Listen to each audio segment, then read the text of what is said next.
Hello, and welcome back to yet another Geek Show where we don't punch our guests and call them ugly and then leave them abruptly.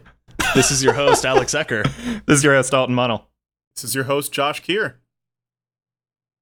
And this is a guest. Oh, this is your guest. I'm your guest. Hello. Daniel Tidwell. I guess we could have explained how we open up our show to you, but we didn't do that. Everybody knows. It's all over the streets. Well, It was my fault. Daniel's been in every episode. He's just been really quiet about it. Yeah, that's So- exactly right. He's just been real late every time. All right, Daniel, I'm going to open this up with a question. We don't have like a list of questions. I just have one, really. Being a longtime gamer, how many people has that caused you to murder? That I remember. I don't know. I've blocked it out. I try to forget those memories because I mean I'm not the same person I once was. I don't game as much anymore. I feel that hard. You get one or two rounds of Tetris in, and all of a sudden the bloodlust just takes you over. Yeah, My you eyes murder go one or two red. people. I wake up in a pool of viscera. I don't even know whose blood I'm bathing in, but man, it's just some good games. Yeah, I'm and then gonna you kill one or two people and go back to Tetris. Josh, I'm going to pretend you didn't just use a word I don't know. I understood that. Tetris? That's the one.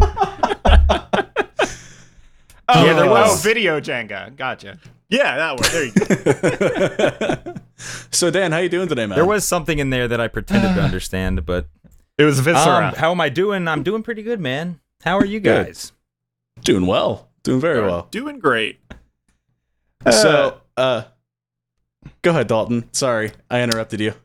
All right, Daniel, I don't know if Alex here explained at all what this show actually is to you, or if he just said, wing it. Ordinarily. More the latter, more so. Yeah. All right, That's well, what we expected. this was all really sudden and unplanned, so it's really winging it. But generally, we just kind of take turns talking about whatever games we played, whatever movies we watched in the last week, and I don't know how much game Well, I playing saw you actually that do Hollywood now with, movie 2 days ago. Oh, Tarantino. Yeah. All right, That's so one you, of the so few you still Tarantino find movies I've time seen. for movies with all the time you're putting into making music. Rarely, actually. I rarely go to the movies. That was a rare exception. And it was fucking weird. So there was that. There's that wraps up that discussion. It's my review. Have you seen many Tarantino movies? No, I think this might even be my first Tarantino movie that I've seen. So yeah, it was fucking weird. He showed it was basically like, well, I don't want spoilers, whatever. Yeah, all right. There were a lot of feet, a lot of females' feet, very weird like close-ups on them, and then like 5 minutes out of nowhere, the most brutal, like 2 hours in, the most brutal, comically violent scene you've ever seen in your life, and then it's just like completely out of nowhere. There was very little violence otherwise. And then the most ridiculously violent thing you've seen for like 5 minutes straight. You just described so many Wow. Tarantino I was just saying, it movies. just sounds like Yeah. Tarantino. We're So- actually in the middle of doing spotlights on Tarantino's whole filmography, and Alex was totally new to him. And yeah, Which no, ones have you that's gone? what he's Because I taken haven't away been from on it. any of those episodes. So which ones have you gone over yet? That's because you don't watch movies, Josh. Reservoir Dogs, Pulp Fiction, and Jackie Brown. Those are the Okay. 3 we've done so far. We're gonna Well, do okay. Kill Bill I've tomorrow. only seen one of those 3, but holla at me when it's Kill Bill time. Oh, That's next, actually. well, that was tomorrow, but we can save it for you if you'd like. Yeah, we can I've do actually that. seen a good deal of Tarantino films, so Oh. that these are some movies that I do watch. I haven't seen Oh. this one yet, though. I actually didn't Okay, even okay. realize that a new Tarantino came out. So It's entertaining. I don't want to give the wrong impression that it's not entertaining. It is kind of meandering and all over the place, but entertaining nonetheless. You're still talking about every Tarantino movie, man. Yeah, it was like, okay, by the end I was like, I was entertained, but I'm not sure what any of this had to do with any of the rest of it. I don't know. Gotcha. Yeah, there's Okay, I don't know, guys, man. guys, There's a I lot going on. actually think that Ooh. we need to shut down the Spotlight series on Tarantino because we just spotlighted all of them at once. Yeah. Right now. Like, that's it. We're done. There's nothing else that you can It's pretty say. much, yeah. So in this one, it was like whole scenes that clearly didn't need to be there, but I enjoyed the scene. Like, that scene wasn't necessary, but it was fun to watch. That's Oh, how yeah. Tarantino always feels to me, is that Yeah. like, oh, I enjoy all of these scenes. I don't know what they have to do with each other or what the end goal is, but it was a nice montage of scenes. Right? And then by the end, you're like, oh, these are separate from each other, and now they come together. Yeah. Yeah. I think maybe the most straightforward one is Django Unchained, but Was that one all chronological? I haven't seen it since the theater. it mostly is. Oh, dude, that's my favorite Tarantino movie. I'll have to give that one a look-see. So good. I feel like I need to check out more Tarantino actually, because I enjoyed it enough to be like, I'd like to see more of this guy's shit. But Yeah. and I know that like they're like legendary movies that I never got around to. Well, and Alex, until we just started binging them together, had no idea how many memes came out of them. Yeah. He already knew every scene of Pulp Fiction before watching it, just Yeah, I was thanks gonna to say. the internet. Yeah. Yeah, Everybody definitely. has Right. vicariously experienced Pulp Fiction at this point, whether they know it or not. Yeah, That's the true. very I least. know I've definitely seen John Travolta drink a milkshake. I don't know what that has to do with anything, but I'm aware of it happening. Oh, man. I just watched That it, and I don't know what it had to do with anything.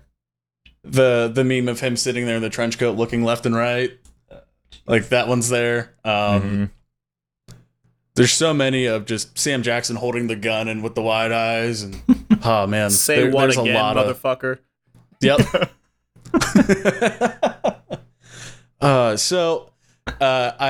had a conversation with you, Dan, yesterday, and I told you that I'd be the hype guy, and we kind of jumped into Tarantino, but I'm just gonna show you off. Is that cool? Yeah, sure, yeah. All right, cool. So those of you who don't know who Daniel Tidwell is, what the fuck is wrong with you? There is no chance that anyone found Yeah, us before finding Daniel. Fair enough. No, so Daniel Tidwell here, he's got 65,000 subscribers on YouTube, roughly. Only 2 of them watch my videos, but yeah. Fair. You have... And thanks, Alex, for being one of them. Hey, not a problem, man. Been a long time watcher. You have over 20,000 likes on your Facebook. I want to say probably close to 4 million listens on Spotify, easily. Well, from 3 songs, over 4, yeah, because well, it doesn't from really the matter. big I'm like, ones. we don't have to get into it, but yeah. Yeah. Yeah, you know. There's Oh, hey, these numbers are- that you can make it seem like I'm doing better than I am. Let's put it that way. True. But most importantly, Alex and I both first found your videos at least a decade ago, and you're still going. Yeah, well, I'm not sure if I should be glad about that or not, but but at this point, it's almost just like a train that only knows the tracks it's on. I don't even know what else I could be doing in that time that I'm doing it. It is, I think, like as you get older, it's like I don't even know what my life looks like if I do other something else. You know what I mean? True. But luckily, I still enjoy it, so that's something. Hey, that's what counts, man. Oh, hell yeah. Yeah. I mean, we still do this, and we have all but like 3 listeners, and I'm one of them. So Hey, I'm not, so that means that somebody besides the 3 of us is listening to the show. True. Well, Oh, man. but how long have you all been doing it? Take some time. That's true. Yeah. We started in January, didn't we? we did. So Yeah. Mm-hmm. 8 months We give or did. take. Yeah. Yeah, So and Daniel, you don't upload on the most popular platform, so there's some kind of issue. We're trying to stay under. You're right. We're not on Spotify. Yeah. Yeah, YouTube, you're you meant ignoring YouTube. Spotify, ignoring YouTube. You guys have got a lock on what? What is it, Stitcher or something? We are on Stitcher. That's one. Yeah. There you go. We're on Yeah, we got- SoundCloud, aren't we?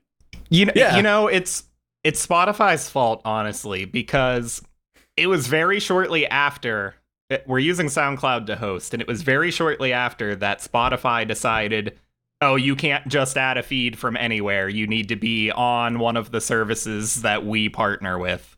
So now we have to go through the process of switching to a different host to get on Spotify. So thanks for that. Really? We can't just feed through iTunes? No. Nah. Well, we're not. Wow. Well, we're not hosting it on iTunes. I don't Oh, know I if thought we iTunes were is at one one of the point. people they. Anyway, without rambling yeah, more we're- about how a podcast works. Yeah, well, enough of the riveting bits, but I think it's imperative that you get on Spotify and have the podcast on YouTube ASAP, fellas. ASAP. Certainly. Yeah, we're aiming to get there And, as fast as we can.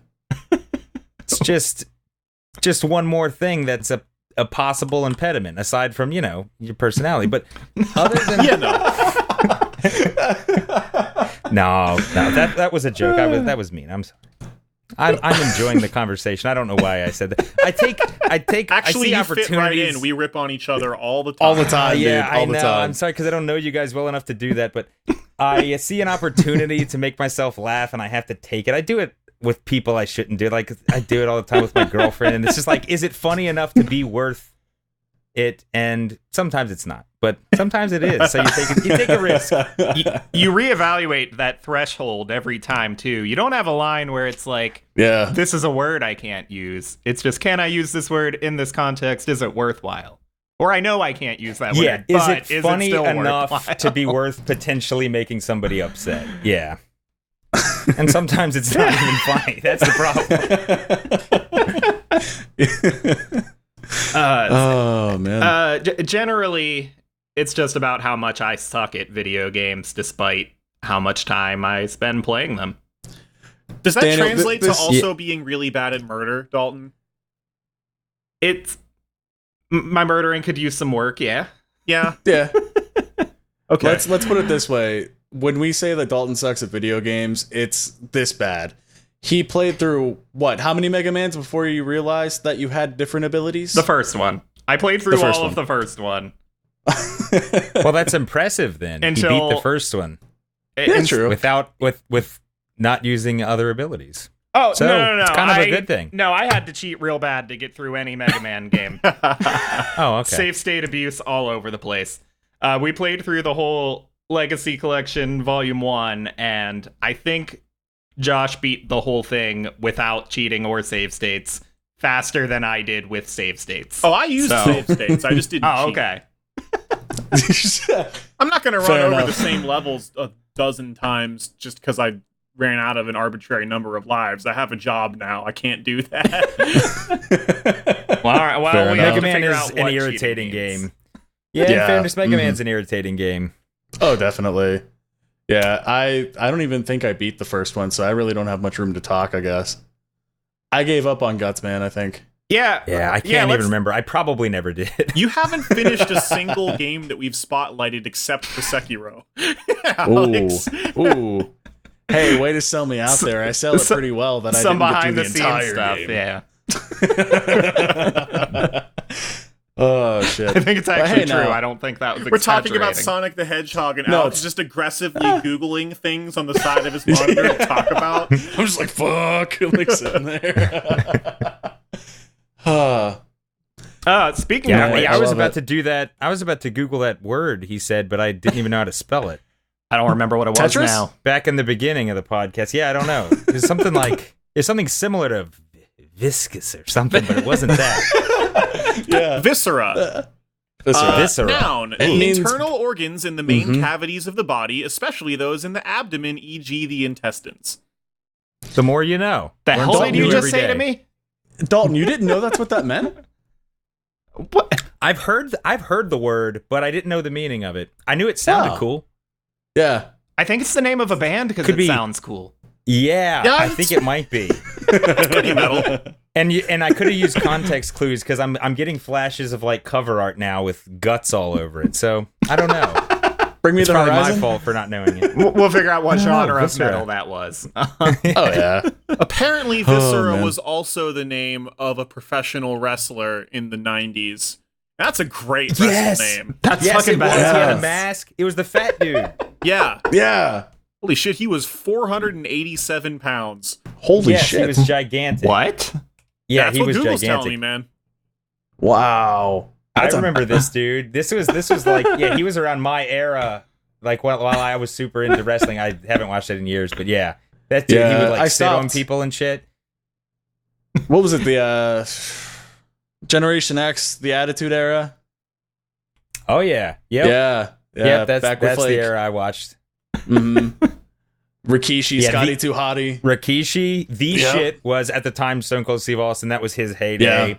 The Mhm. Rock was kind of just making his. It was like he Yeah. was rivals with Stone Cold. Oh yeah. So so now that this is a wrestling podcast, I'm all right with it. Yeah. My first username on the internet ever was on AOL. I was Undertaker09 because I was 9 years old. Oh my god. Wow. well, I didn't know that. mine's that's why mine was 03. Yeah. Yeah. What was it? 3 Metal years Daniel old. 03? 03, yeah, because I was 3 years old, and that's how long I've been doing these metal video game covers. At least that's what I tell people when they try to question my Well, shit, I'd legitimacy. buy it. Although I I believe do have a picture of Oh, me yeah? holding a guitar at probably 3 years old, but I couldn't play it this time. I Oh, had shit. no musicians in my life that led me to playing guitar. You know what? It just came out of a very shortly lived relationship with a girlfriend that said, "Here, you want this guitar?" And I said, "I didn't know I did, but yeah, I do now."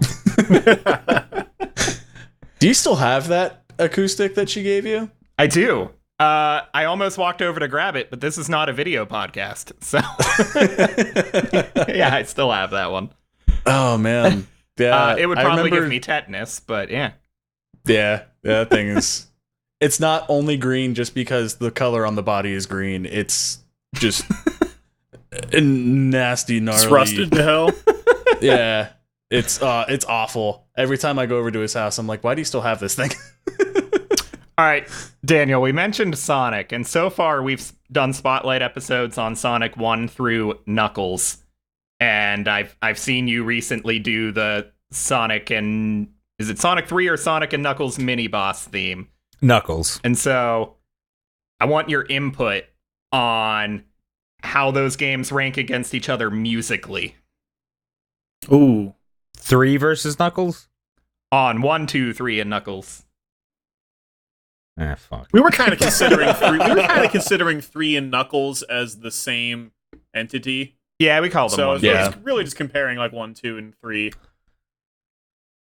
I gotta go with 1, but it's probably not fair. I gotta go with 1 just because it has probably the most iconic, memorable themes for me, but I'm gonna give Wow. 1 the edge overall. But I mean, shit. I mean, 3. You know what? I would have to honestly. I'd have to like listen through them all again to really make the call. But Maybe Yeah, see a sure. track because list. so much of it is attached to. For me, I played more of the first one. I played the others, but I played like I wore the first one out, so they have more nostalgia value to me. So it's hard. Once something has nostalgia value, it's hard to objectively rate it against anything else. Yeah, Huh. that's Yeah. really true. Valid. Yeah. Absolutely. Touche. So we went into that. But well, Yeah, now go ahead. are you going to say what you think? So we went into it. I had thought I was going to put 2 and 3 on even ground. And then after we played them, I realized I don't actually like 3 all that much. And 2 crushed them all in a landslide that I didn't see coming. I thought that Um, Sonic 2 was the most consistently good soundtrack out of the 3. Yeah. 3 had some of the best songs, but it also had the Carnival Night Zone, which is the most ear-grating thing I've ever had to listen to. Or I whatever. would have to listen to that. I probably avoided it if it's that bad. 3 had Michael Um, Jackson, and it did not save that game. Yeah. I'm trying to think of the tracks now. Some of them Because were they good, all kind of but- blend together at a certain point. Yeah. Well, yeah, I Sonic think that's 2 it. was Is very that solidly where I was for the best one there. Mm. I think we had never played them all like in close succession before to realize. Yeah, it's the been a quality long time difference. since I played those games. It's been a long time since I played those games. So, when I'll listen to the old soundtracks, it's basically based on like, oh fuck, yeah, I remember that one. That's cool. Mhm. So it's if I was to play them all the way through again, I may have a different feeling. Hmm. Yeah, All right. absolutely. I can completely agree on that one. So how about, Guys, I played a game with a hell of a soundtrack. I was just gonna say, I played through DuckTales, Oh, okay. I thought you were about Yeah. to talk about Celeste. But the original NES game. We are going to get to Celeste. You need to finish that. It's Oh, fantastic. I definitely but- remember that game. I played the hell out of that game too. Did you? Because I'd never played it until now. Yeah, there were a lot of those NES games. I think it was like once my brother got an SNES, I was able to use his NES then. so I could, I had just a huge stash of at the time even somewhat older games that I played the hell out of, waiting for him to get tired of the SNES. I was just the right age to not own an NES, but know older kids that had an NES. Yeah, well, and then and actually even now, I guess. So once the new system came out, the old games became super cheap. yeah. So you could get, especially games that weren't that popular, you could get them for like nothing. So, Mhm. but there were some gems in there. Like, Mhm. I remember loving.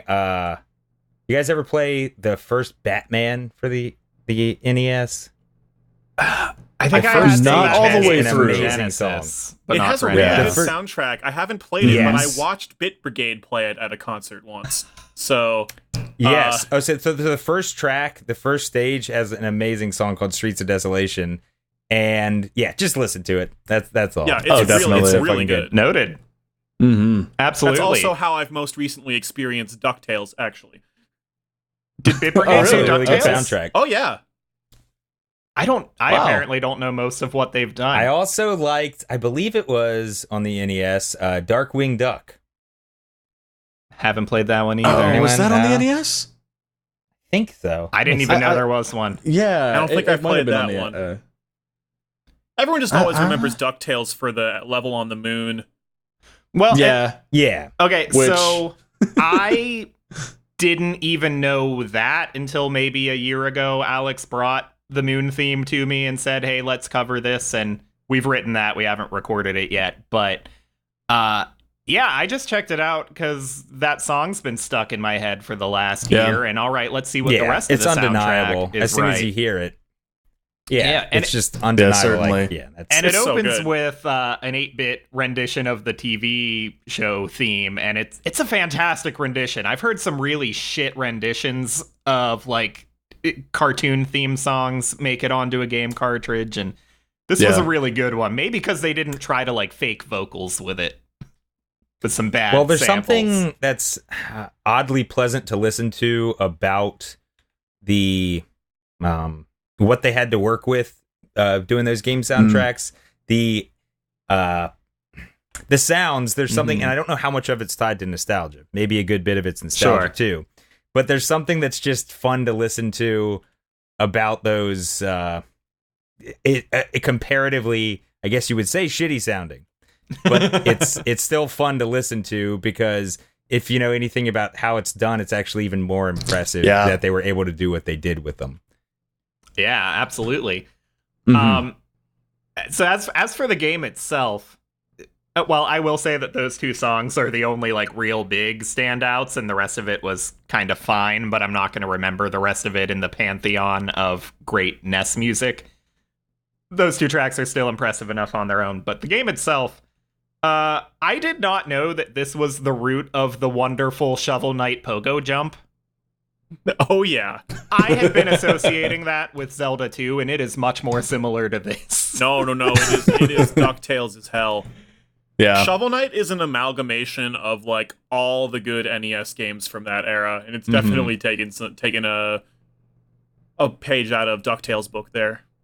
Yeah, so that move, this pogo jump, I will say, like, as cool of a game mechanic as it is, they make you press 2 buttons to do it in this game, and maybe you can work around it with like some remapping, but it was bad enough, like just pointless enough for them to make you jump and then hold whatever button and down at the same time, that in DuckTales 2, which I don't know that anyone's ever played, they got rid of that and said, no, 1 button, there's no need for these they extra made a presses. DuckTales 2? They see, I haven't played it. Nope. Other than that frustration that you can probably get around with remapping, I mean, it feels good. It's not Nintendo hard, which, if you suck at games like I do, you appreciate it. Like, you can easily get through that game without the temptation to cheat, besides maybe a save state at the beginning of the level. Okay. I guess that's just a problem I always have when we go back to this era. I've beaten Castlevania twice, and I know it's going to kill me again when we actually get around to doing that for the show. I might not be able to bring myself to actually go through it again. I'm going to watch. Can we just start with Symphony of the Night? Can we just start with Symphony of the Night? Works, Alex. It's not how the show works. Yeah. But Symphony of the Night is so good. So, guys, I also played a game called DuckTales Remastered. Okay, I was wondering if you were going into this. Did you seriously play both of them? Back to back, same night. Oh, yes, I guess absolutely. It's good that you're getting remastered in now before it's gone forever. Yeah, well, that's why I did it. It was because I saw that it was getting pulled from Steam over licensing. I don't know if it's getting pulled from all the consoles too or not. I just saw that on Steam. And I honestly don't actually have any nostalgia for DuckTales in my childhood. Like, I know that I heard the song as a kid. I know I saw the vat of gold coins. But other than that, like, I don't know, I just wasn't into Disney cartoons. I listened to the song and then flipped away. So I didn't go into it for DuckTales. I went into it for Jake Kaufman, who did the soundtrack of Shovel Knight, because he did this game. Which means you have a brilliant Jake Kaufman version of the Moon theme to listen to. And it's worth it for that, just to hear this guy redo it. Jake Kaufman is definitely one of the masters we have going on right now. And as for the game itself, it kept an identical level layout, like 95% identical to the original game, but they did put in the effort of like including characters that weren't actually in the NES game, because Disney came to them and like offered them the voice actors. They weren't intending to have any voice acting, and then Disney came to them and suggested it. And so they did whatever they could to work in more nostalgia bait for all the actual fans. And so, I don't get that element out of it, but it took me 2 or 3 hours, had great music, good enough for me, can't complain. I spent like $3 on it, so that's not too bad. Yeah. There you go. Also, Dan, didn't you do a cover of the Moon theme? I did, indeed. So there you go. 2 great covers to listen to. Oh, yeah, it's a good thing we already wrote ours, so that doesn't ruin my perception of how to do that song. Well, yeah, I mean, at this point, it's everyone's got their cover of the Moon theme. It almost feels like a rite of like passage. Well, like I said before, it's kind of a no-brainer. It's like an undeniable. If you're doing video game covers and you're kind of thinking what to do, when you hear that one, it's like, well, that's a no-brainer. Got to do that one. Yeah. So I mean, yeah, it probably happened for me in a similar way to anyone else. But I think Mine was at least I'll say this for myself because I gotta say something for myself. I did it a little bit before it became a total cliche. So I just want to throw that out. I just want to throw it out there. Oh man. I was gonna say you did a lot of things before it became that way though. Like I know. in fact, I'm the Rodney Dangerfield of video game metal. I get no respect. So little respect that I honestly don't know that reference. Exactly. Oh man, that's like you don't know Rodney Dangerfield. Is that true? How old are you, young man? 28. Let me talk to your mother. Oh, that's good. I'll look in into fact, one of the first covers I did by myself was The Price of Freedom, and I actually had forgotten that you did the cover, and I had to go back and make sure that I didn't fuck up and copy you. Daniel, Yeah, do you well, actually so- listen to other video game cover artists? Or just No. avoid it for your own sake? Not because of any sort of bitterness as much as it is. I mean, I'm sure I harbor plenty of bitterness too, but it's more just to not like get it fucked in my head, kind of like you were just saying, not to like sort of accidentally do something a little too similar. Or I don't want to get ideas from them, I guess. I kind of just, I feel like it'll pollute my whatever's going on in my fucked up head, and I just want whatever's going on in my fucked up head to end up at the end, you know? It's kind Right. of a funny concern to have when you're functioning primarily as a cover musician, Yes. too. So Yeah. I can see why someone would think that, but the difference is going from whatever the original is to your vision of it. Then it is. So I've heard plenty of covers where it sounds like they covered it based on another cover. Okay. If that makes sense. Okay. So it's almost like covering it based off of the original version versus covering it based off of a cover. See what I'm Like saying? if someone covers Johnny Cash's Hurt, you know they were doing Johnny Cash's and not Nine Inch Nails. Yeah, so like, okay, so if someone covers, that's a good example. So if someone's covering Hallelujah, they're probably going to be covering Jeff Buckley's version and not Leonard Cohen, right? Does Fair. anybody- okay, whatever. Yeah. Okay, whatever. Yeah. He doesn't know Rodney Dangerfield. Why am I referencing Leonard Cohen? Hey, Hallelujah was in Shrek 2, so everyone knows that's. Oh, okay. So whatever that version is, I guess I should have used that. But yeah, you get what I'm saying. So it's like everyone now, like that's the template for the Hallelujah cover is sort of like the Jeff Buckley template, and he made it an amazing version, but it's very different than Leonard Cohen's. Sure. Yeah, no, I totally see that. So I remember saying this in one of your streams, Dan. You said that you were a fan of The Legend of Dragoon. Yep. I've been begging Dalton for years to be able to play it. Can you give him a reason to play this game? Probably not. Fair enough. If you haven't gotten me to do it yet. Yeah, well, you know. I mean, if you like RPGs from that era, it's a cool one. That's pretty much all I can say. I consider Final Fantasy VII to be my favorite work of art. So it looks Okay. up my alley. Okay, well then you'll probably at least enjoy it. It might not blow your mind, but you'll probably enjoy playing it. Well, Yeah, well, because how much of my appreciation for FF7 comes from nostalgia? I think that myself sometimes, and I don't know, maybe a lot of it, but it's. Whenever I've replayed it though, I've been like, okay, yeah, this is why I fucking love this game. I was gonna say I played through that game. I think most recently, like a year and a half ago. It definitely still holds up.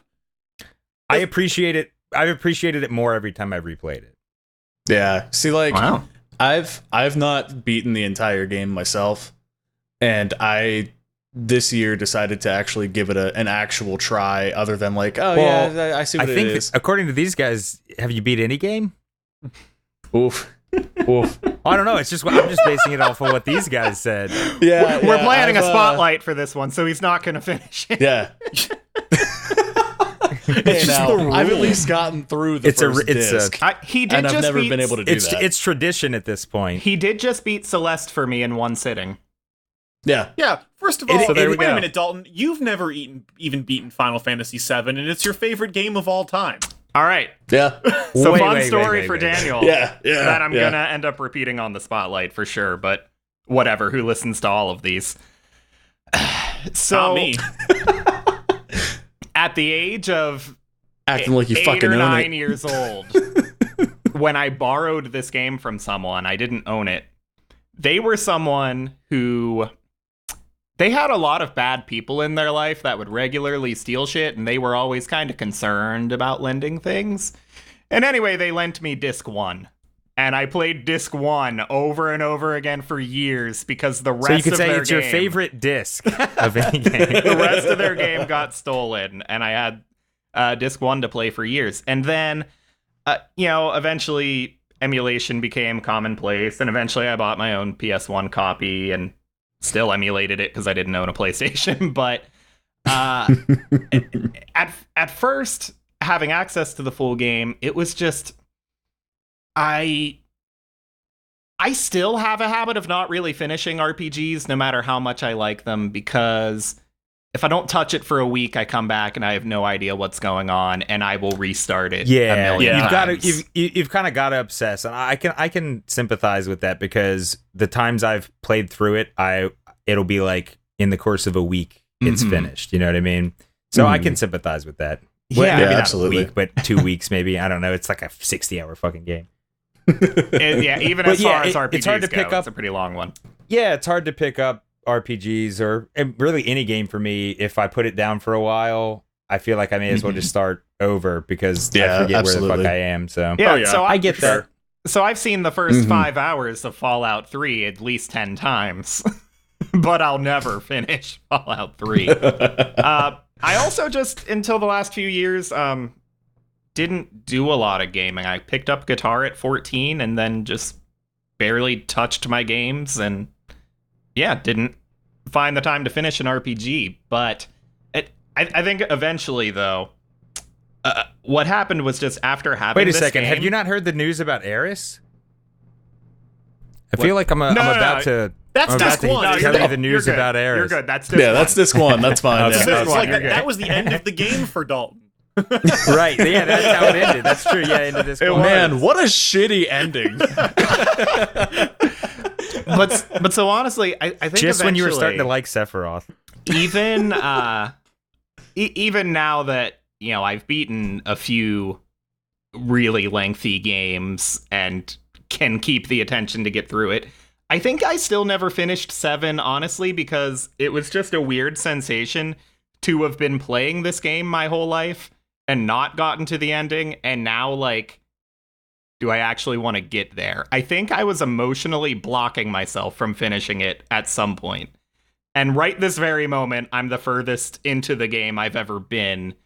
Because honestly, the whole point of doing this podcast is that it forces me to finish video games. Yeah, it sounds like you need a nice therapy session. Yeah, it's like Sounds every, like every you time need you a- boot it up, are you like Sam in Lord of the Rings? Like, well, if I beat one more enemy, it'll be the furthest in this game I've ever been. Sounds like you need a Kickstarter video like Dan made. Something like that. Yeah. Oh, That no shit. one gets, and then you have to change it. Right. Oh man, that's like when I did my Power Rangers cover. I made a small joking video on my personal Facebook, and I just made like a guys. I don't know what else I can cover, and then like I did a freeze frame and put to be continued, and then it just played dun, dun, dun, dun, dun, dun, and nobody got it. They were like, "Oh no, what are we gonna do?" And I'm just like, "Fucking really? Like, are any of my friends cool?" Daniel, you've done Power Rangers, which is hard because that song's already a metal song. It's hard to approach Yes. those ones, or like Doom. Yes. Yes. Yeah, exactly. It is because especially with Power Rangers, at least Doom, they were still the sounds. Although it's a metal song, clearly the Mhm. sounds weren't very Mhm. metal. Like you couldn't really just put it on like a record. It's not an actual guitar. Blah blah blah. But with Power Rangers, yeah, I typically prefer covering stuff that's straight up like old school 8-bit, 16-bit era, so that at the very least, it's not real, like it's not live instruments. Yeah. That's fair. I definitely prefer that because then it's just more different. One of my like sort of eternal struggles with doing this thing is that I like to keep it pretty damn close to the original, but at the same time it needs to be different enough to make it worth doing. So Right. that's a weird line to toe, you know what I mean? Put a bit of your own shit on it, but at the same time not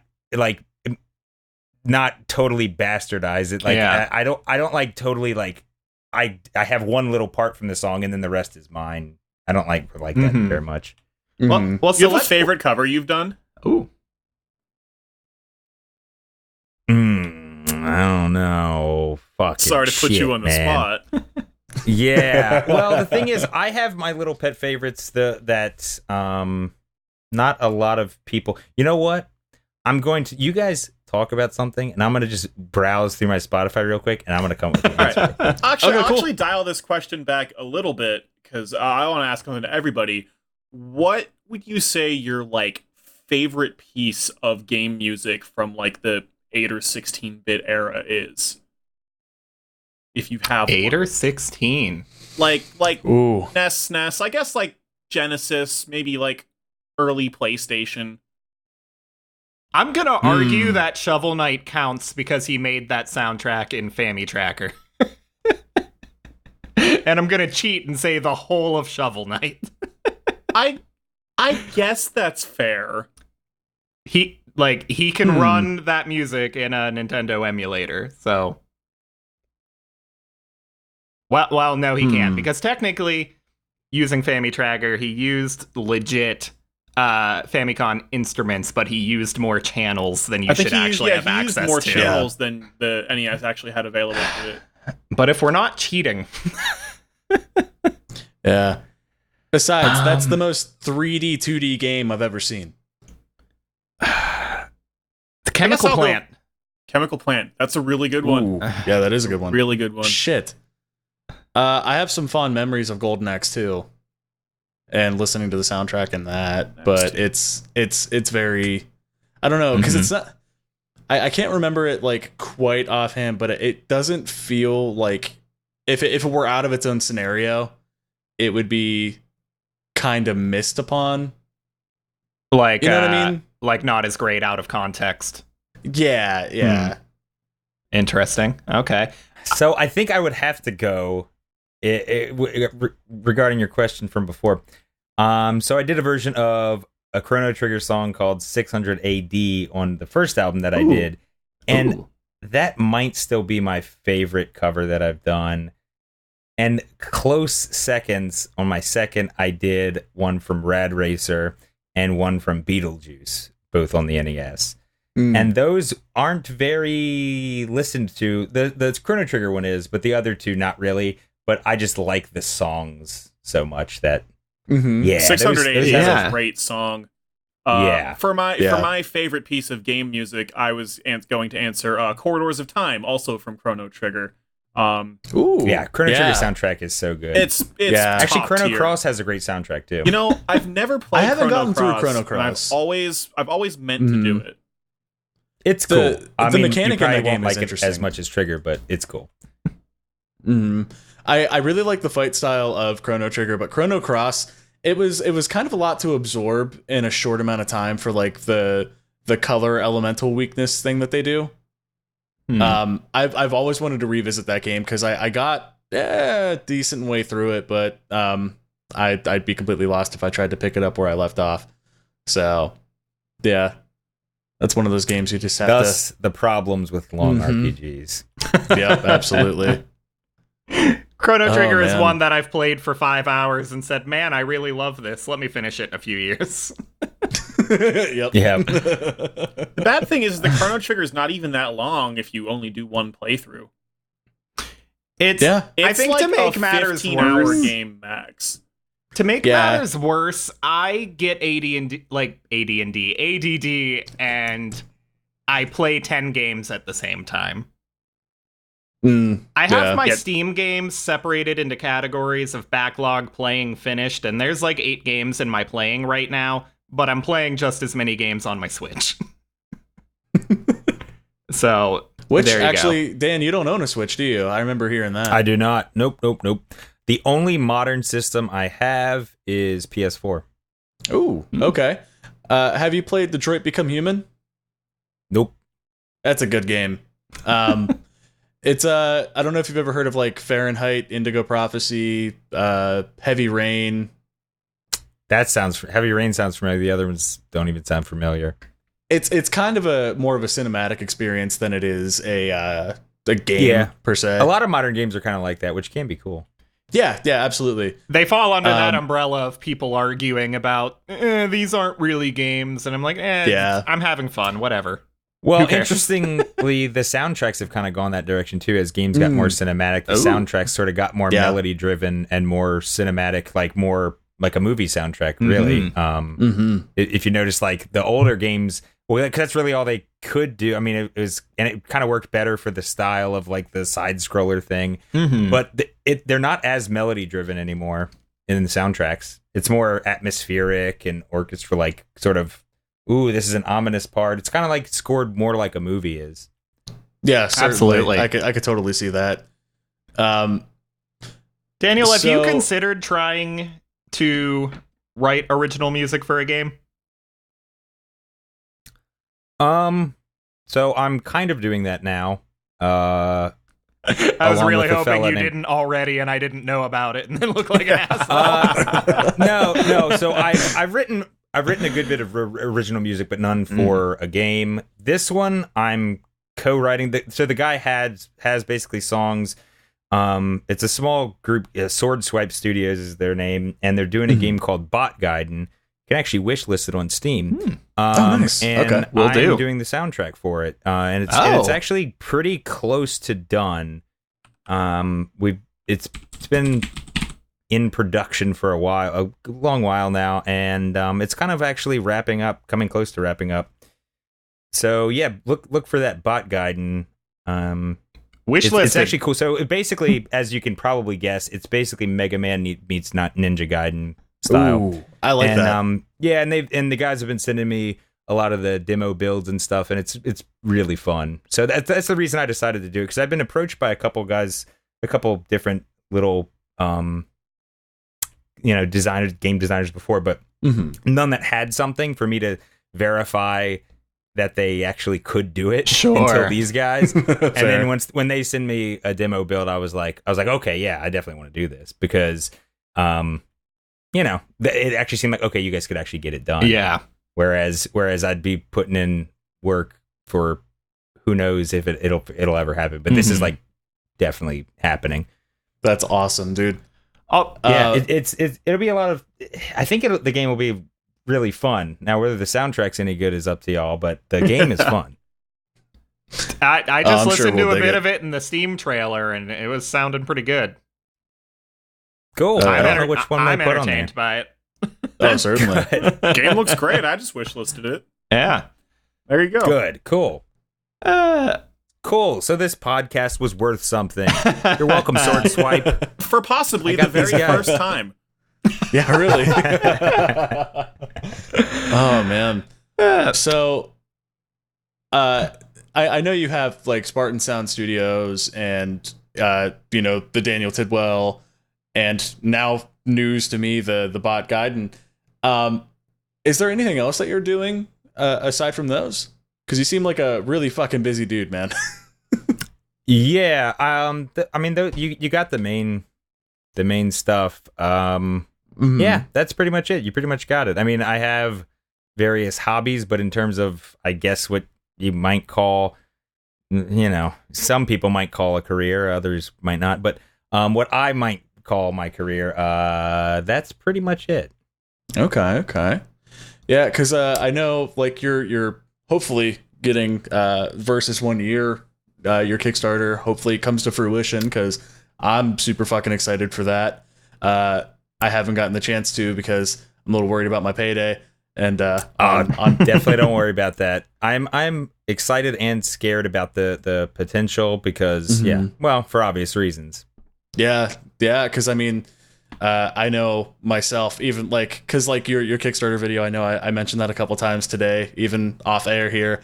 But it's super fucking relatable to me because I know I mix, one track like 20 plus times. Like I shared our 15th mix of Magus Confronted with you, and I remember having that conversation with you, and yeah, it's kind of terrifying putting something like that up.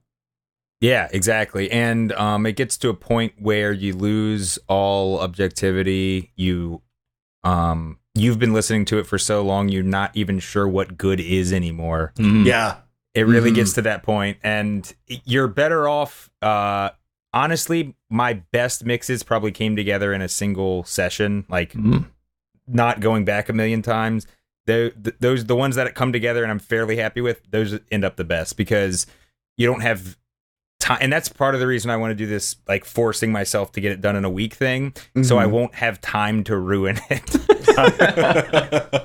Fair. That's valid. I have scrapped several completed albums because I would spend so much time trying to get the mixing figured out. And now I don't touch the mixing and it's all Alex. But I would spend so much Thanks time. for that. It's probably good for your sanity. Yeah. That not good for mine. That by the time the mixes sounded good, I didn't actually like the music anymore. Yep, exactly. Yeah. And no matter how many times people tell me they like it or anything else, I can't stop hearing what I hear when I hear it. And I knew at one point I liked it. I'm like, I used to like this. So I'm trying to remember. I'm trying to go back into that mindset, but it's tough when you're listening to it because anything you listen to 1,000 times, you're gonna hate. Yeah, absolutely. It kind of, and it becomes to a point where it almost feels like it can define you. Like, am I only as good as the mix that I did? And like, yeah, you'll have and people the answer that are supporting. is yes. Yes, exactly. You'll have all the support from like your friends and family that you show it to, but you're like, no, it's not fucking good enough. Stop. Well, I mean, and realistically, both the terrifying part about it and the need to keep putting stuff out is that you kind of are to some degree only as good as the last. At least in my mind, it's like, maybe I am only as good as the last thing I did. Yeah, I mean, I totally can see maybe that. not everyone sees that, but that's how it feels. If you put if the most recent thing I've done isn't well received, it feels like everything I've ever done sucks, and that's not reasonable. But it's like just a gut reaction. Yeah, absolutely.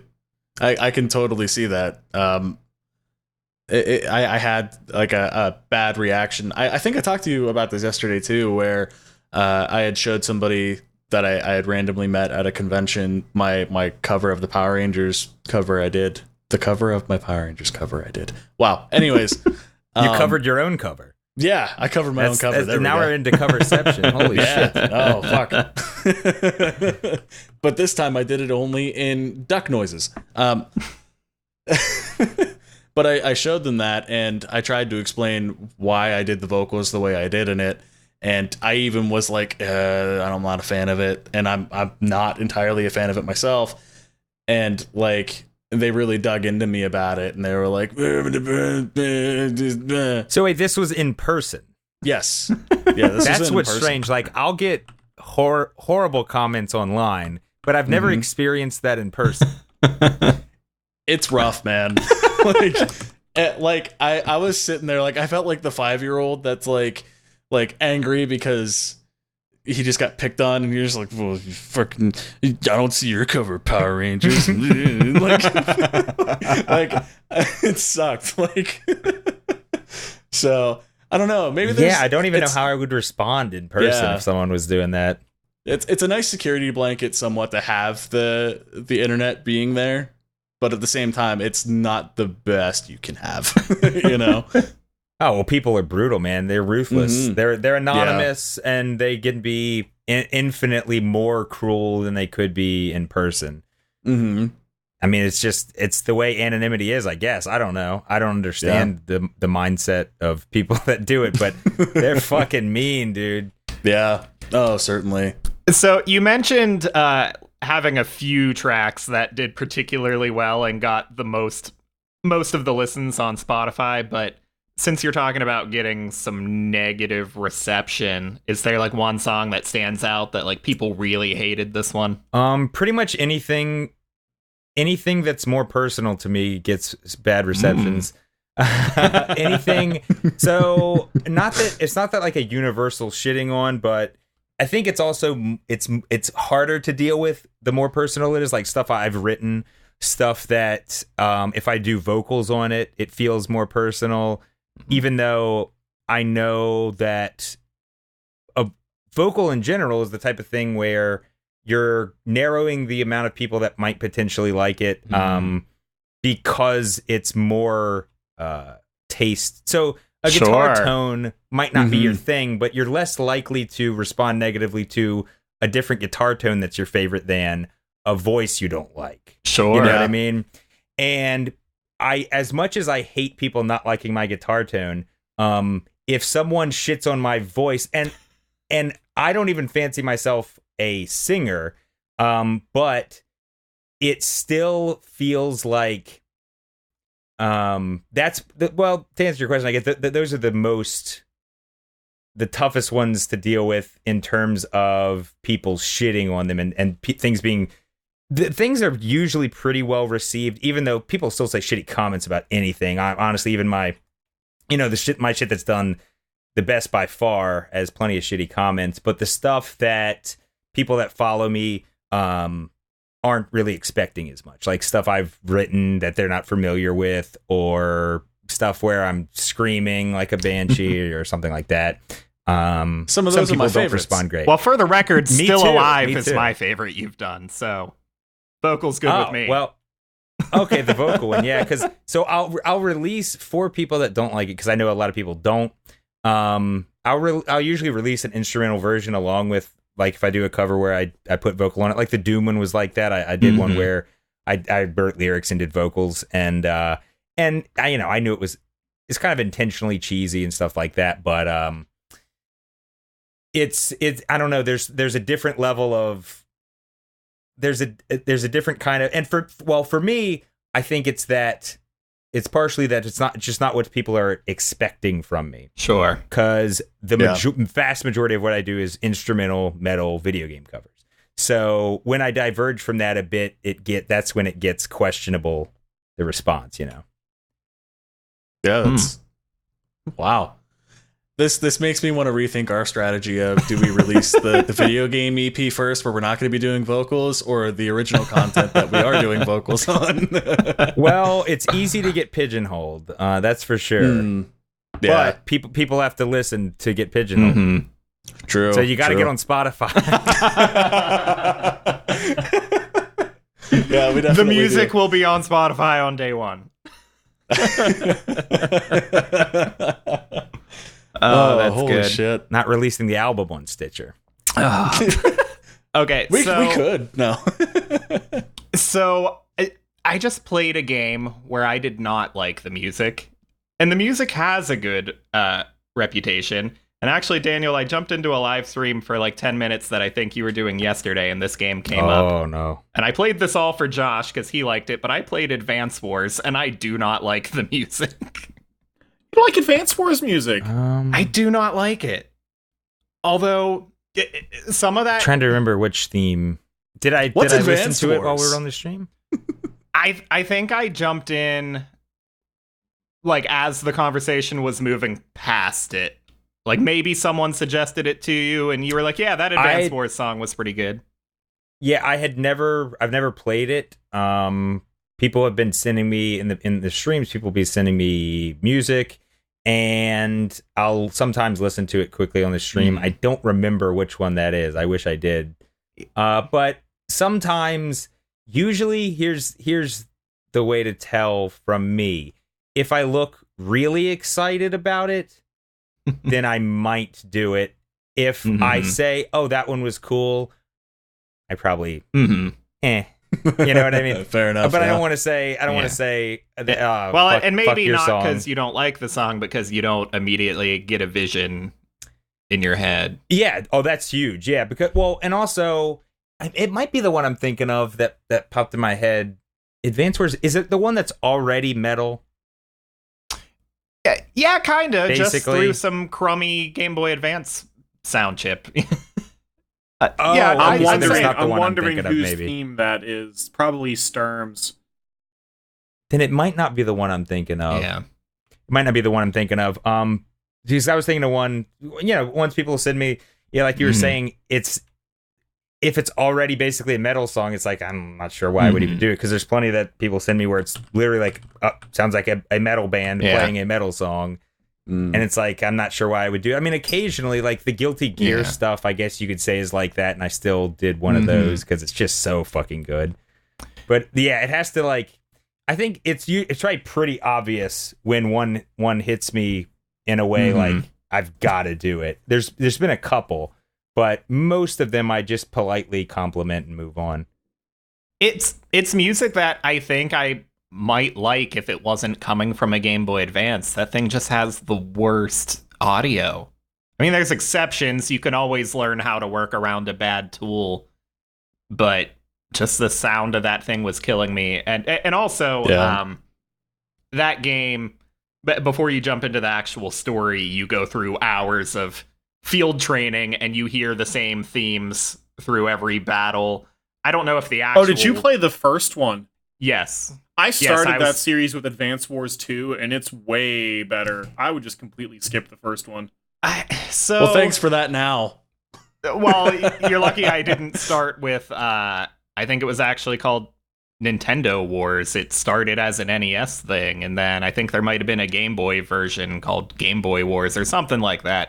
Nonetheless, I started there just because Josh, you recommended Wargroove and called it a successor to that, and I wanted to properly appreciate whatever Wargroove builds on to that. And I quit the game before I finished the field training. I did 2 or 3 hours of it, and I'm just not feeling it. But it's not that game. It's that genre. I can't do strategy. Is that what you would call it? Strategy? Yeah, or it's maybe... a turn-based strategy game. Is it kind of like a Fire Emblem-esque mechanic? It's like Fire Emblem, except all of your units are expendable and you build them on the map as you're playing the game. Okay. See, I played a game this week that's kind of Fire Emblem-esque, and it's called Chroma Squad. It's like Fire Emblem, but you're playing like as Sentai characters, right? Yeah. Yes. Yeah, it's like Power Rangers. It's exactly like Power Rangers, and I had no idea I had this game in my library. It was sitting there since 2017. You got it in a Humble Bundle forever ago, and I told you to play it because I played it. Yeah, I had no clue, and I was sitting there one day, and I was just... You ever been so bored that you just get mad because you're bored? Not for a very long time. I'd love to be not busy enough that I get bored. Yeah. It was just for some reason the planets aligned and I had all my shit done, and I'm like, dude, this sucks. And I was like, let me find a fucking game on Steam, whatever. And I sat there just looking through my games, and I found it. And it starts off as you play as 5 independent people as they're hired as stunt doubles in this Power Rangers-esque show. And they get mad at the director and they decide to quit and start their own show. This game was actually a Kickstarter, and they kind of like make a joke about it, like, oh, we can't let all those Kickstarter fans down. And there's some meta stuff in there. Yeah, there's a lot of meta stuff in there. It plays like a Fire Emblem game, but it's actually like super fun, and it's very like it picks on a lot of different series, like so much that I couldn't even give you any sort of references. A lot of it's like anime references, but they do a lot of funny jokes. Like there's a boss character that you fight that's a pigeon with just giant arms like sticking out of the suit. Like it's just super funny. So the humor of that game worked for me, but here's what generally doesn't work about this genre for me, not just Advance Wars, but this genre, is that I feel like you're not allowed to have fun until you've played enough hours of it to get it. Like, I just don't feel like they do okay. a good natural job of teaching you. So, like I said, in Advance Wars, you have to go through the field training. And it's just, here's a level where we teach you what this combat vehicle does. Here's a level where we teach you what this does and how to fight against it. And by the time I did 2 or 3 hours of that and then got thrown into an actual fight, I'm like, man, I didn't draw myself a graph and draw lines between different units to figure out this convoluted rock, paper, scissors game. And I would have preferred, like, immediately being in a story mode, being given a small handful of game mechanics, letting me enjoy those for a few hours, and then giving me a few more mechanics. But you got to learn that whole game right up front and then try to play it. And that doesn't work for me. I want to have fun now.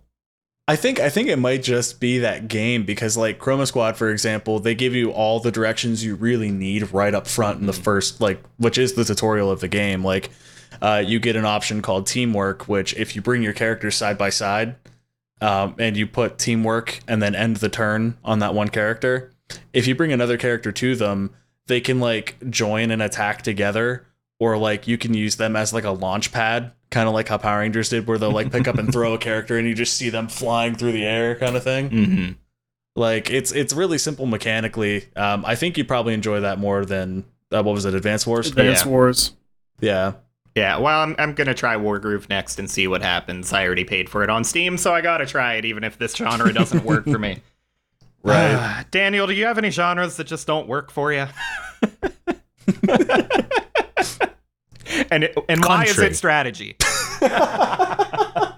Yes. You ever think about doing a country song cover? I have never thought about it. Well, now you have. Maybe I think Old Red would work all right. unless you count like a Johnny Cash, maybe something. I wonder how many that'd be metal cool. covers of Old Town Road have been done already. Oh, God. I'll bet a shitload, because here's the thing. I mean, I hate to harp on it, but goddamn, dude, opportunistic fucks. I tell you what. Oh yeah.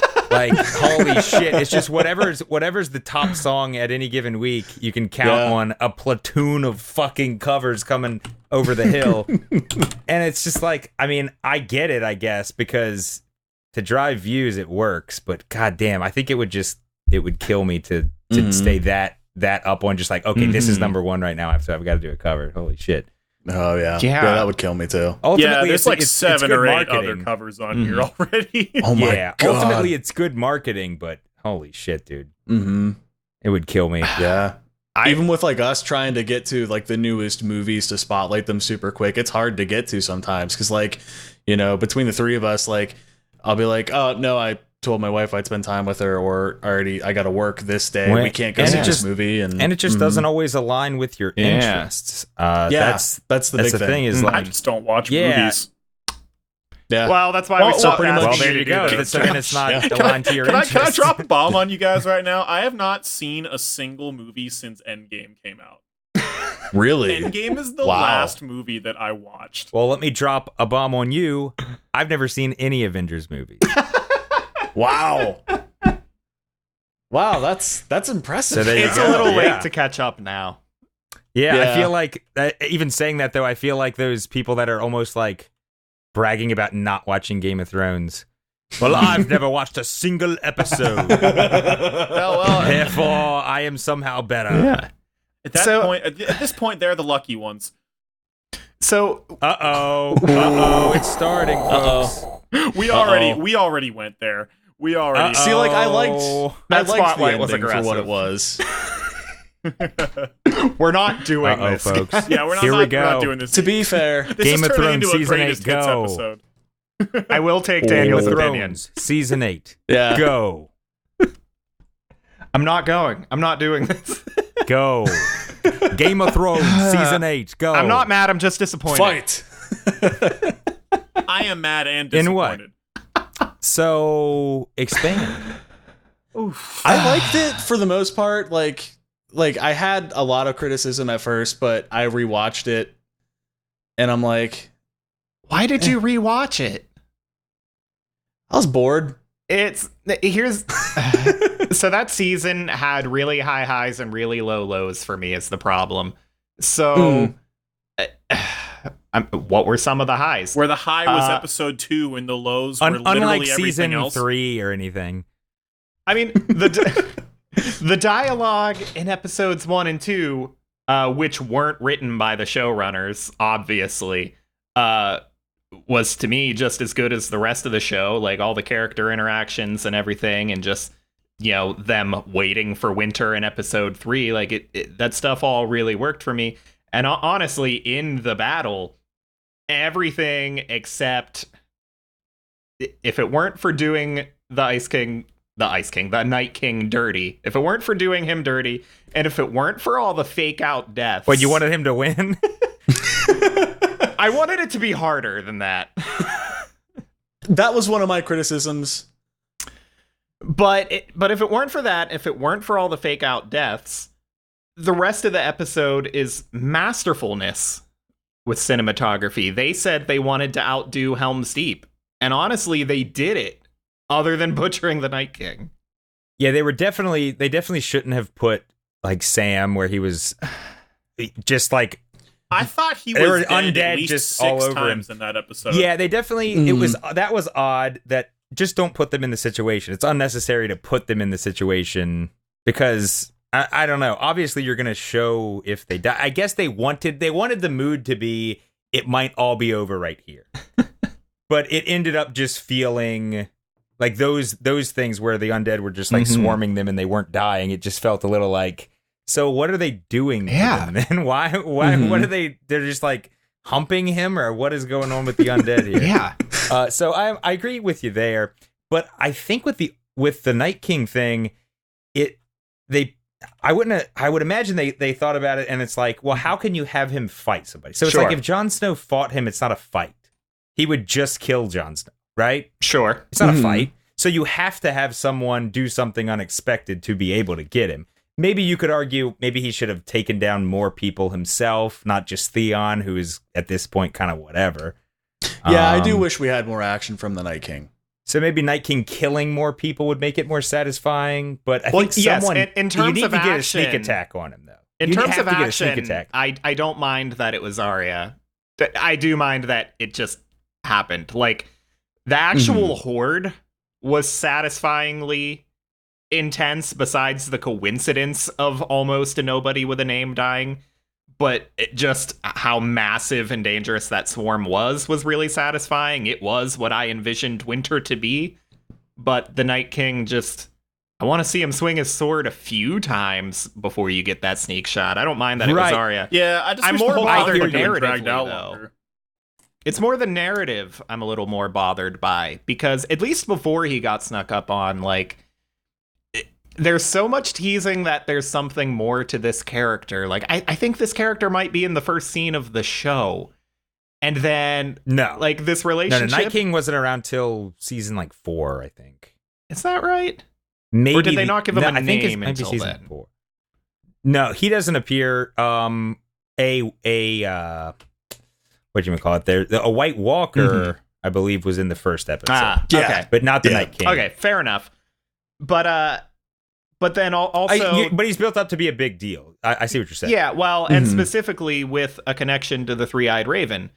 And so when these characters are finally brought together, maybe before we got that sneak shot, like, you know, there's a long pause where the mute villain still does his inner villain monologue in his head and doesn't say it out loud, and you sit there waiting. You're thinking, all right, what's about to happen? And the answer to what's cooler than him just being shanked right now is literally anything. Literally anything would have been cooler right now. What if he spoke? What if he bowed? What if I don't know what's Bran behind. warged into the both- White both Walkers and worse took so control far. of Keep them away going. from him? Yeah, what if Bran warged and did something useful? Yeah, no. Well, yeah, that's a separate issue. I agree. I don't know what the hell Bran was up to. He was warged the whole time, but where the fuck was he? Maybe he was out testing He was if just getting a wolves bird's enjoy eye view fucking. of all of his friends dying for him and doing nothing to help. And going, yes. Yeah, I'm not sure where he My was. plan honestly. is working delightfully. My plan to Yeah, that kill was the a king callback is that going 0 people in excellently. the audience will get.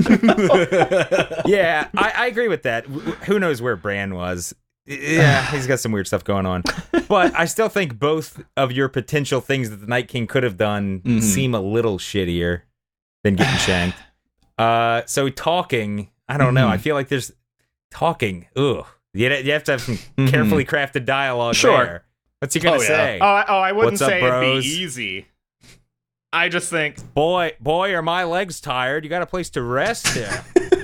What's he gonna say, dude? that might be more So interesting. you think spiders like to fuck? It's like, dude, I know you. Why I'm so interested in you is because you warg. We're having an argument. He says only dolphins like to fuck. And only Bran can settle the argument. I want you to warg into that wolf and fuck. See, I just don't see. I can't envision dialogue from him that works. And then, I don't know. I mean, for me, the Long Night was kind of a weird episode, but it was still satisfying to me in the end. Sure. It's It was just great. The ultimate in terms goal of was spectacle. set. Yeah. Like visually, the episode was stunning. Well, and visually, destroying King's Landing was beautiful. But it's Yeah. Yeah. So good. Narrative Visually, issues. and what's the narrative issue with destroying King's Landing? Okay, first of all, Danny worked for me, and I don't really get it. And Josh doesn't like it, but I don't get it. It made sense to me, and I called it before it happened. Not the destruction of King's Landing. Danny worked for you. Wait, what? What are you saying? Danny her worked for you? turn. Her turn into Okay. Also your work for me. I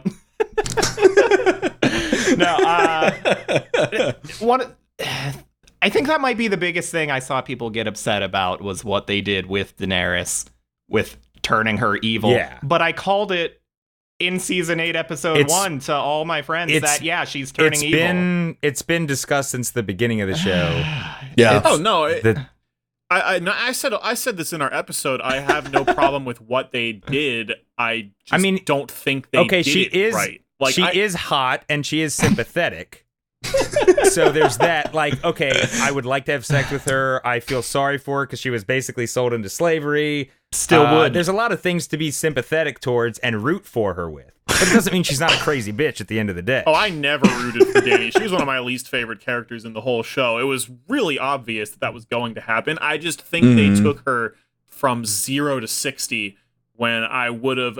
I feel like a more, girl lost everything. A more get in fucking line. It's Game of Thrones. Yeah, but these other people that definitely would have done that don't have dragons to be able to do it. It's like if countries had nukes, they might use. If certain countries had nukes, they might use them. But luckily, they don't have nukes. If Cersei had a dragon, what do you think the rest of the fucking continent would look like? That's valid. It's fair. I'll give you that for sure. My confusion She's the only one is- with a nuke. Yeah. My confusion is if it went from 0 to 60, then how did people see it coming? How did we know it was... It must have at least gone from 10 to 60 if we saw it coming.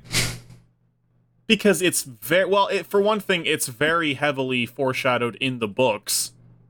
Just not in the show. Okay, so you're getting that out of the books. You didn't see that in the show. Not as much. For me, it was only obvious come season 8, episode 1. Well, I think all of the people that were kind of keeping her more in line had died by the end. So, like, the people that talked sense into her when she kind of wanted to do horrible shit earlier, like Jorah, Barristan, those guys had died. And even then, and then stack on top of that the fact that not only everyone that was close to her died, but then she lost the love of the dude that she thought she had because he doesn't want to fuck his aunt, the weirdo. So, I mean, I don't know. Her going, like, the thing is, maybe if there was someone to temper her, because I thought I saw glimmers of madness earlier, but there were people there to sort of temper it. You know what I mean? Like, if she was like, we should just fucking kill them all, Jorah would be like, hey, no, maybe not kill them all, right? But by the end, there's no Jorah or Barristan to be like, well, let's not do all that.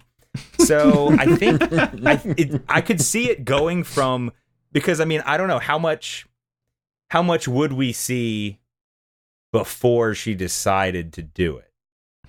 How much should we see? More than what we got. Is my But is give me my an opinion. example. Like, what would you have needed to see to say, okay, that character is capable of that? Like, just an example. It doesn't have to be like, oh, it has to be this, but like, kind of an example of like, what would you have if you saw this sort of thing? Then you could believe it.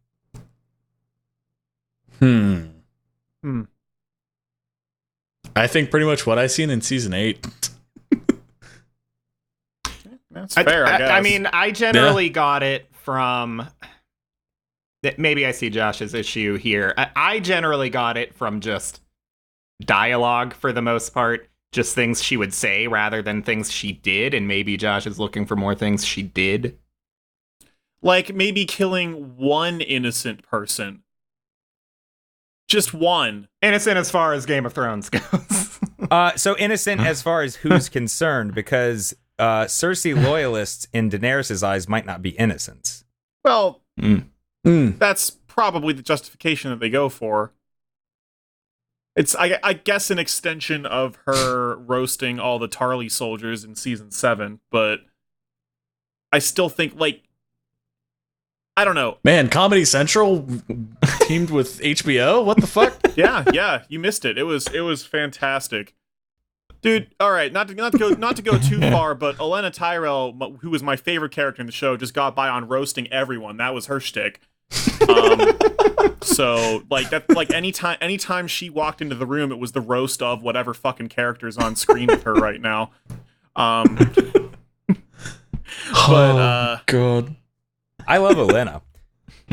But like even what Olenna said to Daenerys though is kind of foreshadowing to me when she was like, "Be a dragon." Mm-hmm. And it seemed like Daenerys kind of thought about, like, took it seriously when Olenna was talking. Like, I don't think she just brushed it off. She was like, maybe I should just be a fucking dragon, because she was losing everything because of Tyrion's shit advice. It's like, Tyrion has given me shit advice after shit advice, and the only reason I'm not burning the fucking city to the ground is because this asshole has caused me to lose everything. Oh, man. Daniel, Yeah, have you been then waiting for an Daenerys- opportunity to discuss season 8? I've argued about it, but with plenty of people at this But man. Yeah, I've just thought about it, like, because I've heard similar things, like they didn't quite get like the mindset of Daenerys, and I just tried to think, if I'm Daenerys in that scenario, what's going through my head? And I feel like I could get from point A to point B to torching those fuckers. Yeah. That's valid. All right, play devil's advocate for Jamie Lannister. yeah, What's that- their that's my devil's biggest- advocate for? That's my People biggest, go, wait, my which biggest part complaint. of Jamie? the complete fucking assassination 180. of his character. His character. He started the show by pushing a little boy out a window because he was fucking his sister. But that's His the start of the Yeah, character he arc. started there. Yeah, and then he was still with her at the end of season 7. He left her to fight the undead. People don't. He loved Cersei his entire life. People go back to toxic relationships all the time. I think it's more likely that someone in Jamie's scenario goes back to that person and tries to save them because he loved her for, how old is the character? 35-ish years? It's way more likely than, oh, no, never mind. Now I'm with Brienne. I don't know. What's your thought? I don't know if it's that I don't buy it so much as narratively I don't like undoing a character arc. He started and ended at point A. He went from point A to point B to point A. And I get that in real life that happens. You fail to get away from something toxic. But what was it's the that point? people aren't either good or bad. Yeah. But what was the point in the 8 seasons of getting away from her and then ending back there? Maybe it's just unsatisfying more than unrealistic. Sometimes there's no point. I mean, I think the point is the story of Jamie might be more so, despite at some level he's a noble dude that cares about doing the right thing, but isn't strong enough in that way to to turn his back on Cersei. Because, I mean, I don't know. I could say there's plenty of times where I've been in relationships, either friends or romantic, whatever, where I knew I shouldn't take them back or shouldn't be with them or whatever, but there's something irrational in you that just puts that aside for a while. And who knows how long it would have lasted if they were to escape, right? Who knows? Maybe it's still, they wouldn't have had a happily ever after if they made it to the boat, maybe, but... I think it's not unrealistic for Jaime to do what he did in my opinion, but is your problem with it just because you wanted him to have the redemption arc? Yeah, I mean, he very much did have a redemption arc and then kind of undid it at the last moment. I also think I maybe would have been more okay with the fact that he got close to finishing that arc and failed at the end if they had shown him deliberating or being conflicted about the decision that he made at all. Instead, it just kind of played it up to make it look like, you know, he had a change of heart at the very end and was going to do the right thing and start a new life. And then literally with no warning decides to get up and go, never mind, I'm just going to go back and die with my sister. Like you can say all these things that happened. Like, yeah, like he's going he technically back to went back to save his sister. He didn't go back to die with her. He went back to save her. Yeah. Well, I mean, he probably thought there's a good chance he was going to die. In fairness, he went back because the one thing that happened that I feel like the show gave as the reason to cause him to go back was that he was in a room and Sansa started talking about Cersei dying, and then Jaime was like, "Oh shit, guess I'm leaving." Like, that's literally, like, there was no... Jaime wasn't shown, like, deliberating about his choices at all. He wasn't shown conflicted. He was just shown completely, like, settling into a new life and then upping and leaving, but, like, there's no... The actual battle in... No, it showed him testing out a new life, and Brienne didn't suck dick like Cersei does. She was a virgin. If he had said that to Tyrion on the way out, and that was his reasoning, that would have been better than what we got. Because we got no reasoning. We got no reasoning at all. Oh, wow. That was good. So how about the Hound in the mountain? That was dope. That was no good. complaints. I like that. That was so good. It was cool. I mean, obviously, you could definitely say total fan service, but I don't see anything wrong with some fan service. Fan service is not always especially bad, in the and that final was one of the episode. cases where it wasn't. Yeah, absolutely. Yeah, no, especially in the last episode, nothing wrong with that. So I think here's if the Alfie ultimate. Allen doesn't get an Emmy for playing Theon, I'm going to burn the Emmys to the ground because. but I haven't seen enough in you to make that reasonable. You haven't given me enough reason to think you would burn the Emmys to the ground. Well, He plays a lot of gonna be video bad games. Yeah, he plays a lot of Tetris, makes him want to murder. Holy shit! Your dialogue hasn't made me think you would do such a thing. gonna be poor writing.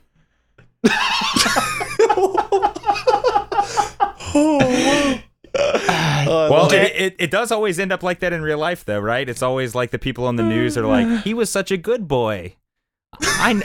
He was not like that at all. It's like, but he murdered a bunch of people, but I didn't see it. He didn't murder me. Somebody saw it eventually. He always said hi to me. Daniel, at the start of this holy discussion, I said I wasn't going to do this, and then you made us do it anyway. Well, But once if it gets going, But if the it Game of upsets Thrones. a few people that leave a few comments, then it was all worth having this discussion again. Well, if anything, I do feel like I'm probably more likely to upset people on it because people went hard against the last season. Like the entire internet started rioting against the creators of the show, which obviously, as you can probably tell, I thought was kind of unfair, especially since they gave us the greatest fantasy television show of all time. But that's just my opinion. Well, so even with, like I said, season 8 has great highs and great lows for me. I don't think it was the end of the world, but I have problems. I was really annoyed by the reception that just the internet in general had, where it was more than I'm really disappointed in this ending. It was hey, let's all go to Comic-Con so we can heckle the creators, and then the showrunners don't actually go because they know that everyone's going to make their life a living hell. Yeah, exactly. There's a big difference between saying, because I mean, I don't think it was perfect. Like I don't even know if there is a perfect way to end a show that's that complex with that many stories, but I don't think it was perfect. I had some things I was like, what the fuck was that? Like I've touched on it, but the reaction was not a normal criticism of a show reaction. The reaction was like as if the people that made the show ruined their lives somehow. Yeah, that there was grief counseling for the show ending and all that kind of shit. Yeah. Yeah, it was just completely beyond what made any logical sense as a reaction to a television show. And especially because the way they were treating them was like, okay, so let's say hypothetically that I agreed that it was a total botched season. It's totally sucked. Nothing made sense. It doesn't mean that it's not the best fantasy television show ever. Because what comes even close? Touché. Even just take the first 3 seasons, the first 4 seasons. What comes close? And Mystic Knights of Tyrannog. I don't even know that. Get out of here. I'll That's reserve back when they judgment. weren't writing the material, though. That was an old Fox Kids show. Yeah, it is when they weren't writing the material. But what's the alternative? So if George isn't going to finish the books, they either don't finish the show or they finish the show based on outlines to the best of their abilities. So for me, I'd rather they finish the show to the best of their abilities because they can't put it on hold.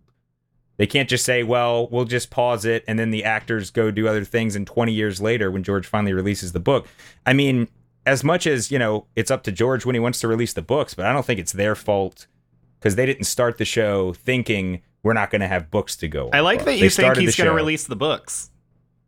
Well, I don't know. I mean, but they started the show thinking that he was going to. Sure. They didn't realize. I'd seen interviews where, I mean, they thought they would have all the books to work off of, which obviously, as evidenced in the seasons that were based off of the books, generally led to more. They're better at adapting than they are, writing from scratch, obviously, or from even an outline. Especially when it seems like George doesn't even know how the fuck to end the thing. Because if he did, he probably would have finished by now. Yeah. That's why it's taken so long. Initially, he wanted to put like a 5-year time skip into the series, and that's why all the Stark kids started off so young. But then he realized that he would just spend the next book after the time skip talking about all the things that he skipped over, and he's like, well, I guess I just have to write them now. Right. He thought it was going to be a trilogy when he started writing it, and if the series ever gets finished, I don't even think it's going to get finished in 7 books. Probably not. Right, yeah, that would be surprising because as far as the books go, it ends at season 4 is the end of the last book? Something like that. Seasons 4 and 5 are kind of like books 4 and 5 weaved within each other because they both happen at the same time. So, like, season 6 is when they really start to go off into, like, original material. Yeah, which, by the way, season 6, The Winds of Winter, might be my favorite episode ever. Oh, I like season 6 very much. Yeah, season 6 was really good. So, with The Winds of Winter, you've got The Sept, which, holy shit. And the soundtrack to go along with The Sept blowing up. Then, correct me if I'm wrong, I think that's the one that Arya gets Walder. I believe that's where I think that's the opener of season 7, actually. Yeah, that's 7. Yeah. Oh, maybe it is. So Winds of Winter is definitely the reveal that Jon is a Targaryen. His parentage is revealed, I believe, in that epic is that the cut Tower of Joy flashback? Yeah. Yep. That episode has a lot of good shit. I forget. There's a lot of other good shit in it too, but that I'm forgetting. But so if that episode was not directly based off a book, kudos to them on that for sure. Because there's plenty of good shit that they did, maybe to a certain he gave an outline, I guess, but dude, is Battle of the Bastards season 6? Yes, I thought that's episode 9. Yeah, season 6, episode 9. That was a highlight. And it's two That of was the a best good one. episodes ever at the two last ones in season 6 for sure. Mm-hmm.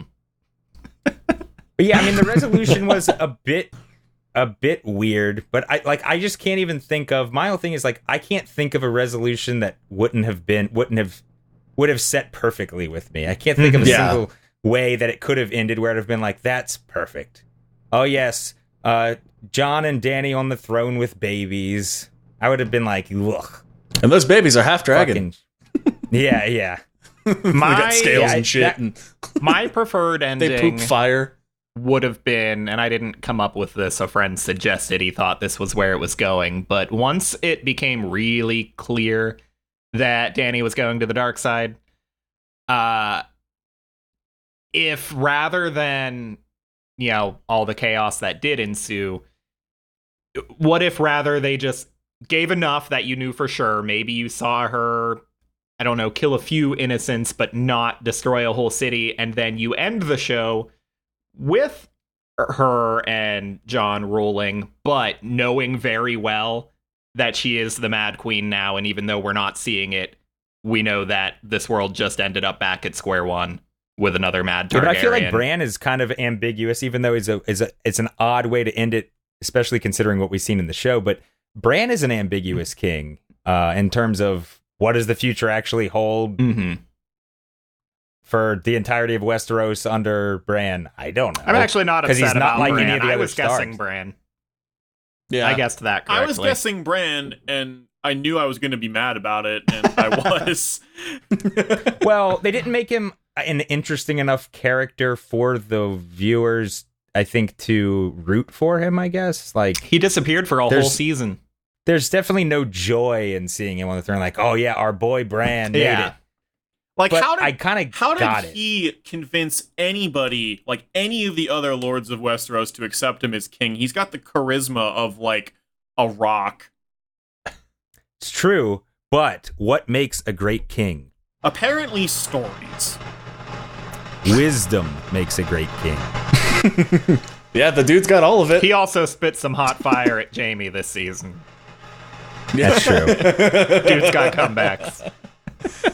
Oh man.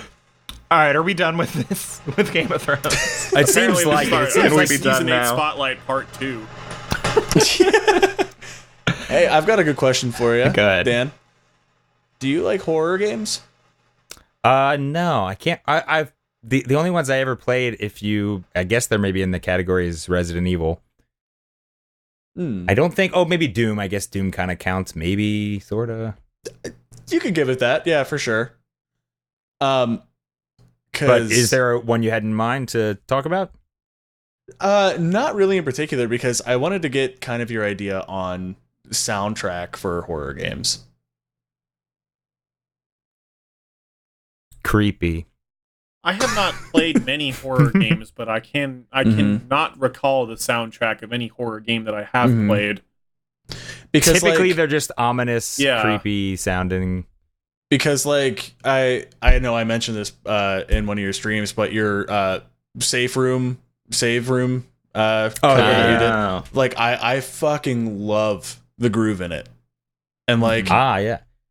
and I don't know how that would even be approached. You know what I mean? Especially for like a horror Yeah. game soundtrack. Yeah, I hear you, because I had the same thought when I started doing it, and I don't even know. I actually am not sure. It seemed like actually it was received pretty well, surprising to me, because I thought this is going to be one that people don't get. Like, you know what I mean? Like, there's some that I feel like I've got a thing in my head that I want to make it, blah blah blah, that people it'll be not the type of thing that other people not even get. It's like they obviously understand what it is, but not enjoy, I guess. Yeah, that one was definitely one it was just sort of winging it in terms of how it ended up coming out, because how do you make it metal? You know what I mean? Like, because initially I liked the idea of doing it, but I didn't really have it metal until I built on it, and then I was like, you know what, this could be pretty heavy. So yeah, it didn't start out with like a fully. I had just had kind of a vague idea. I heard I think I mentioned it on the stream. In my head, I wanted it to sort of sound like half epic, half so like the end credits of a movie that just ended in a way where you're not sure how to feel about it, but it's kind of still horrifying, but some hope too. I don't know if it comes across that way, but in my head I was like trying to think this is like the very end of a movie, and maybe it sounds like you're walking out of the theater. But I don't know if it came across. But like, I'll do things like that when I'm doing covers to try and make it a little different than the original, you know?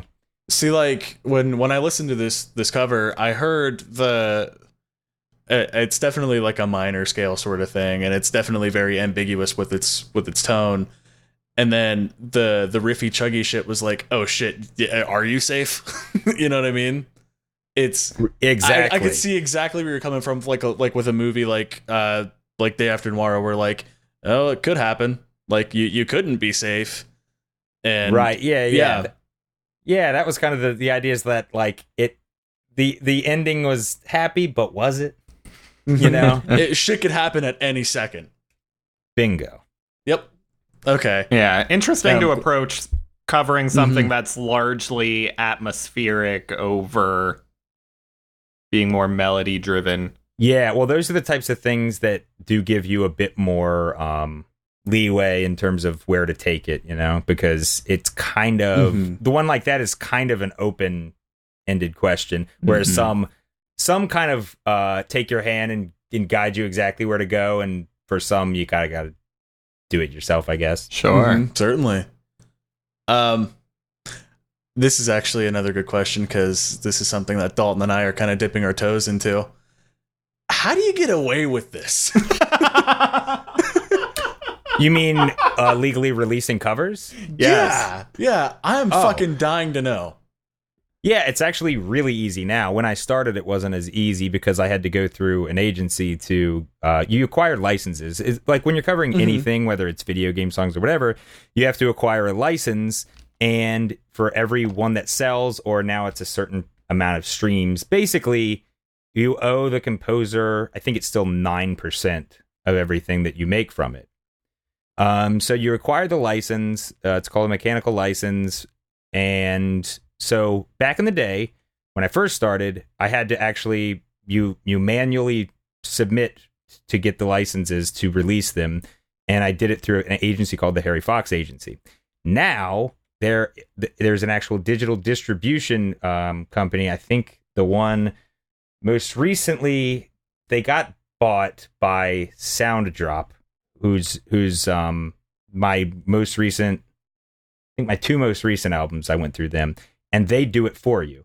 So you can release through, if you release through Sounddrop, all you've got to do is click that you need to acquire a license for the song, and then they'll charge you $10 to get the license, and then they'll pay it out so they'll take care of the royalty stuff, so you don't have to physically send anybody any money, composer any money. You just have to type in the original composer and all this, and then they'll let you know when they've acquired the license on your behalf. And then they submit your release to Spotify, iTunes, all that stuff. So they are your distribution and licensing, and that's made it infinitely easier. And then, yeah, definitely. So then they take it's a reasonable cut. I think they take like 20% or something. I want to say it's something around there. They take like 20%, and then the 9% that goes to the composer out from the top. So yeah, so now to answer your question, now it's way, way, way easier than when I first started, because there was very little information about it, because I was desperately trying to find how the hell to do this, and I actually had to jump through a lot of hoops. I don't know. I assume some people just release songs without dealing with the licensing. I don't know how common it is, but I didn't really want to fuck with that. So I had to jump through a couple hoops to make it on the up and up, but I wanted to make sure I did that so I didn't have any like trepidation about someone knocking on my door and being like, what the fuck, man? I honestly assumed Right. most people were just hoping no one came after them, and I would bet because I didn't know there would was bet- an easy way. there used to not be. So I would bet back in that day there probably were more people just doing it that way, but now it's easy enough to where there's really no excuse not to now. Mm-hmm. It's much more complicated when it gets to YouTube stuff. So YouTube stuff is basically like if they want to claim the video, they just can, and they can either split revenue with you or just take it all themselves. I don't know what the differences are, but I know Disney are kind of assholes about it. I'll tell you that. They don't like anything at all. Like they will either just remove the video or take all the revenue, which not a big deal to me because YouTube is a very small percentage of my stuff in terms of that. Mm-hmm. But yeah. So long story short, I would bet a lot of people used to just release whatever on iTunes and stuff without really worrying about the license because it used to be such a pain in the ass. Yeah, because I was looking up all different kinds of things like copyright law and how copyrights work and how to get it under fair use. Sampling, anything like that was kind of like my field of study when I went to school for it. But yeah, I genuinely had no idea where to start, and that's some super fucking useful information, man. Thank you for that. Yeah. Go to when you go to distribute, all you got to do is go to Sounddrop, and then it'll take maybe it's on average, assuming it's not like a super obscure license to get, and if they got it before, might take like a week, and then they'll distribute it. It's really not that bad at all. Nice. And if they fuck it up, it's on them, not on you. So that's good too. Yeah, that's very true. Huh. Interesting. Yeah. All right, I think I'm going to leave this on one last question before we cut it off, which is just recommend me a game, man. I'm going to go play something. Tell me what to play. What kind of game? Anything but strategy. Well, how about if you go around saying it's your favorite fucking game, finish FF7. Oh. Touche, that's what go. I'll do. There we go. In fact, I don't even It's think out you there. used the word game. I think you might have used the word piece of art. I did. Yeah. He does do that. He transcended game and still hasn't finished it. So yeah, that if you want to take a recommendation from me, finish that one. Mm-hmm. Well, hey, how about for me, because I'm not some pretentious douchebag and call it art. You haven't finished it yet either, man. You get on it. Hey, we got an episode to do. I haven't. Well, then both of you, it's the same exact recommendation. But hey, I haven't been going around for the past 10 years. Oh, it's my fucking favorite thing in the world, man. All right, for Josh, who's actually finished it. Yeah. I'm probably not the one to be giving this guy any art that I enjoy and art that he enjoys diverge quite harshly. Yeah, based on Game of Thrones, I love Telltale. FF7. That's true. Fair enough. All right, Game let's of get Thrones, to Telltale. there's a great mobile game called Game of Thrones. I've seen ads for it. I never played it, but I think he'll enjoy it. I've seen the ads. The ads are like they make it sound like it's pretty holy pretty shit. close to the show, you know? Have you guys Alright. seen those ads? I can't tell if you're joking or not. But thanks for that in either that's- case. Holy fuck. Dude, this has been super fucking fun. Yeah. Thanks for having me, Yeah, guys. this was It's awesome, been man. fun. Thanks Yeah. for doing this. Yeah, absolutely. Thanks Well, for coming hey. on. One last question from me. Can we expect you for the Final Fantasy VII spotlight that we do? I'm in. All right. Sweet. Yeah. On the stipulation that you finish again. Absolutely. Absolutely. I'm going to do it. Sounds good. He's going to YouTube the All right. rest of it and pretend he played it. Fuck but- off. I bought the game with the Cliff intentions notes. of beating it. All right. Thanks for listening, everyone. This has been yet another Geek Show. Go to Daniel's Kickstarter, which we'll link in the description. Mm-hmm. Bye. Certainly. Goodbye.